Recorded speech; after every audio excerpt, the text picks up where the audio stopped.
remei. Així ha respost Pedro Sánchez en ser preguntat per la decisió final d'assistir tant al debat de Televisió Espanyola com al de Tres Media. Doncs no és un remei. Hauria de ser una obligació per als dirigents polítics que són candidats assistir al debat de la televisió pública del seu país.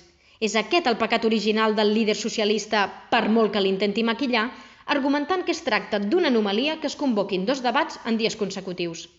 Resulta kafkià que el president no considerés anòmal acceptar un debat a una televisió privada amb participació de l'extrema dreta de Vox, que no té representació al Congrés, i que, en canvi, rebutgés participar en el debat de la pública.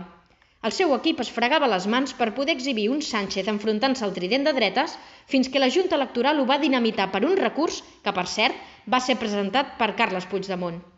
La gestió matossera que ha fet el PSOE d'aquest assumpte ha enterbolit de forma incomprensible una campanya que Sánchez preveia plàcida i esquiva amb la pedra a la sabata que suposa el conflicte amb Catalunya.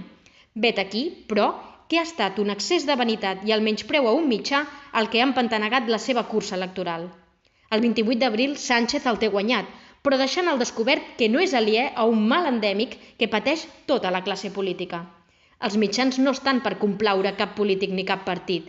No treballen per ells ni per la seva causa. Es deuen als seus lectors, als seus oients o als seus telespectadors. Si tinguessin això clar, no dubtarien en deixar cap cadira buida.